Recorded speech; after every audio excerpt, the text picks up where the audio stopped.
Nakatakdang tumapak sa unang pagkakataon sa Estados Unidos ang Filipino super bantamweight prospect na si Carl James Martin para labanan ang Mexicanong si Francisco Pedrosa Portillo ngayong Mayo sa Las Vegas, Nevada.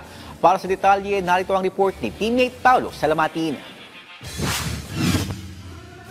Balik trabaho na muli ang Ifugao native boxer at World Boxing Organization o WBO Global Super Bantamweight Champion si Wonderboy Carl James Martin na nakatakdang sumalang sa kanyang US debut katapat ang Mexican journeyman na si Francisco Portillo ngayong May 31 sa Las Vegas, Nevada. May tuturing na isang malaking hakbang ito para sa karera ng 26-year-old Pinoy boxer matapos ang dalawang sunod na panalo sa Mexico noong nakarang taon katapat sina Anthony Salas at Robin Tostado upang mapanatili ang malinis na kartada sa 25 panalo. Sa panayam ng PTV Sports, nagbigay ng pahayag si Martin ukol sa kahandaan nito sa kabila ng maikling panahon ng pag-iensayo bago banggain ng Mexican fighter.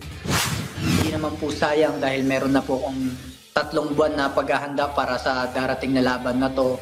At hindi naman po namin sinayang yung pagkakataon na yun kasi ito na yung way para papunta sa World Championship.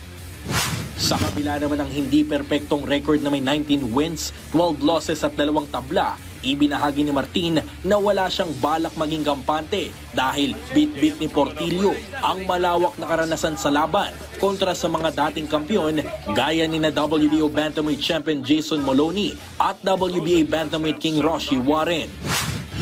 Di man ganun kagandahan yung record niya pero hindi tayo babaling ng tingin sa record kasi mansyado na yung record niya. Pero doon po sa pagiging magaling niya at nakakalaban niya na yung mga former world champion at mga world champion na ngayon, kagaya nila Jason Moloney, nakikitaan po namin no, na hindi siya ganun basta-basta kalaban. Kasi po hindi po siya napatumba at hindi po siya nabigyan ng knockout ng iba't ibang klase ng mga world champion dito sa Amerika at iba't ibang bansa.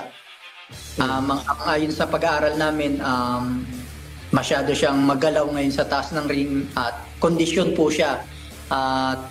Yung paghahanda niya last year pa para ibigay sa akin ng promoter itong fight ito. Dahil dito, ibinahagi rin ni Martin ang magiging atake niya laban kay Portillo na magsisilbing daan para sa tsansa na makakuha ng isang world title shot sa hinaharap. Maging pressure fighter kasi masasabi nating magaling po siya sa footwork, magaling din siyang bumitaw ng suntok at isa siyang matalinong boxer pag nasa taas ng ring. Kaya magiging pressure fighter tayo.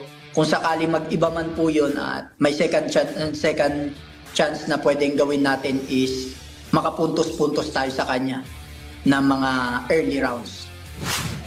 Noong Marso pa sana ang unang laban ni Martin sa Amerika kontra sa Colombian fighter na si Jose San Martin, ngunit naudlot ito dahil sa hindi malamang dahilan. Samantala ang laban ng Martin at Portillo ay undercard sa isang major doubleheader ni na former champion Caleb Plant kontra Jose Armando Resendiz at Jermal Charlo katapat si Thomas Lamana. Paulo Salamatin para sa Atletang Pilipino para sa Bagong Pilipinas.